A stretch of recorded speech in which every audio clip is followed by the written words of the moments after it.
Hastaneye gidince Afyonkarahisar'da düştüm. Tokyo'da düştüm. Hastaneye gidince hastaneye rapor falan verdiler. Bayağı hastanede kaldım. Ondan sonra Van'a sevk ettiler. Van Devlet Hastanesi'nde tedavimi gördüm. Hala da tedavi görüyorum bugüne kadar. %48 göç kayıp raporu bana verdiler. Mahkemeye açtık. Mahkememiz devam ediyor. Hem Afyonkarahisar 2. Suç Ceza Mahkemesi hem Van İş Mahkemesi de dava açmışız. Davalar devam ediyor. Mahkemeler hala sonuçlanmamış. Yani benim sıkıntım iş kazasını geçirdiğim gün bugüne kadar düştüğüm sicil numarası şirkette hastaneye varıp varmaz hemen sigortamı kesti. Sigortamı kesince ben artık işsiz kaldım. Hala çalışamıyorum. Çalışanım da yoktu.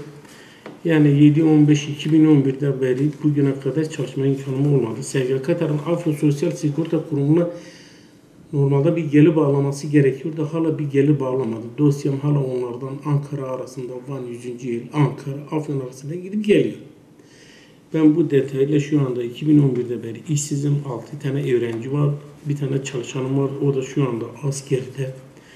Hakkari'de, Dağıt Komandosu'nda asker. O adamlar hemen düştükten sonra hastane varmaz sigortamı kestiler. Yani bunlar en az rapor bekleme süresinin vardı ama rapor beklemedi. Art niyetlik yaptılar. Burada ne bugüne kadar ne bu şirkete müfettişler inceleme yapmış. Ne ihaleleri durdurdu. Şirket şu anda düpüş işini yapıyor. Kazancını yapıyor. Çünkü TOKİ olduğu için kimse dokunamadı herhalde.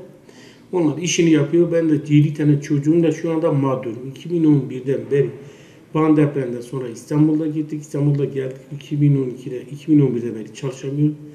Ben Van 8 sene parlamentoda olan milletvekilleri vardı. 8 senede söylemişim. Van valisine söylemişim.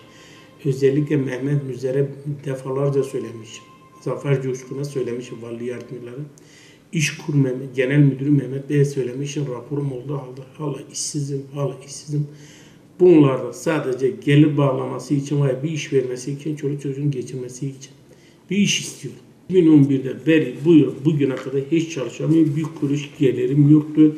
Şu anda Van Kavram Dershanesi'nde icradayım. İcra sebebinde borcum var. Çocuklarım okuyordu. Onlara parasını veremedim. Şu anda 300 TL içinde icradayım. Van Belediyesi'nde 2 milyara yakın borcum var. Su borcum var. Ödemeye imkanım yoktu icrada. Yani bir tek icram olmadığı yeri bir çocukların da yakında Allah'a korkuyorum yani yakında onlara da icra gelecek. Dünya kadar borcum var, çocuğun geçirmesine sağlamıyor. 6 tane öğrenci var, bir tane askerim var. Ben onlarla birlikte 2011'de beri mağdur. Bu mağduriyetimi gidermesi için yetkili kişilerden iş istiyorum.